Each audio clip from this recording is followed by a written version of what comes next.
ജീജിനെ പിറക്കുന്ന ലാസ്റ്റത്തെ ദിവസമായിരുന്നു കേട്ടോ ഇന്ന് വരുന്നുള്ളത്.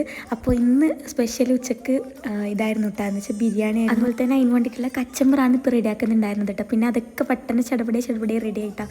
പിന്നെ ബിരിയാണി ഇതാ സ്പെഷ്യലായിട്ട് ദം പൊട്ടിച്ച് നല്ല അടിപൊളി സെറ്റാക്കിയിട്ട് വെച്ച് ബിരിയാണി ആയിട്ട് നമ്മൾ കഴിക്കാൻ കുറേ ലേറ്റ് ആയിട്ടുണ്ടായിരുന്നു.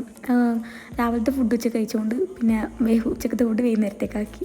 അങ്ങനെ കക്കിരിയും അതുപോലെ തന്നെ കച്ചമ്പറൊക്കെ സെറ്റാക്കി. പിന്നെ മൂത്തമ്മ വന്നിട്ടുണ്ടായിരുന്നു ഉമ്മാൻ്റെ.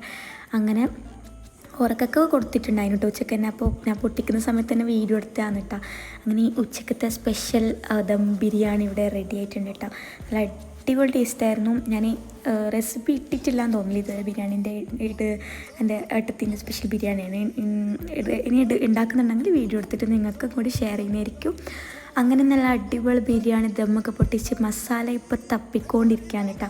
അതിലത്തെ പീസും കാര്യങ്ങളൊക്കെ ഇപ്പോൾ തപ്പിക്കൊണ്ടിരിക്കുകയാണ്. അങ്ങനെ പിന്നെ പ്ലേറ്റിലേക്ക് നമ്മൾ റൈസ് ആദ്യം ഇട്ടിട്ട് പിന്നെ മസാലയും ചിക്കനും ഇട്ടിട്ട് അതിന് മുകളിലേക്ക് റൈസ് ഇട്ടിട്ട് പൊതിഞ്ഞിട്ട് കൊടുക്കും. അങ്ങനത്തെ ആ സെറ്റപ്പിലാണ് നമ്മളെ ബിരിയാണി. അങ്ങനെ നല്ല അടിപൊളി ബിരിയാണിയൊക്കെ റെഡിയായി, കച്ചമ്പറും സാധനങ്ങളൊക്കെ. അപ്പോൾ ഇന്ന് ഞാൻ ഇവിടുന്ന് പോകുന്ന പറഞ്ഞിട്ട് ചട്ടഞ്ചാലിന്ന് ഇന്ന് ഞാൻ പുറത്തേക്ക് തിരിച്ചിട്ട് പോകുന്നതാണ് കേട്ടോ.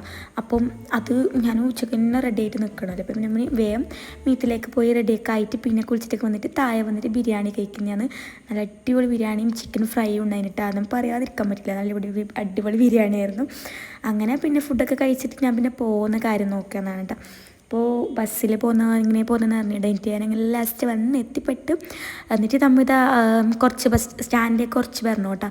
അങ്ങനെ ഞാൻ റെഡി ആയിട്ട് നമ്മൾ രണ്ടാളും എന്താക്കി വെച്ചാൽ റിക്ഷ പിടിക്കാൻ വേണ്ടിയിട്ട് അങ്ങനെ റിക്ഷയൊക്കെ ജിജു പിടിച്ചെന്ന് അങ്ങനെ നേരെ പുറക്കുന്നപ്പോൾ ഇത്രയൊക്കെയാണ് ലൈക്ക് ടാറ്റാ.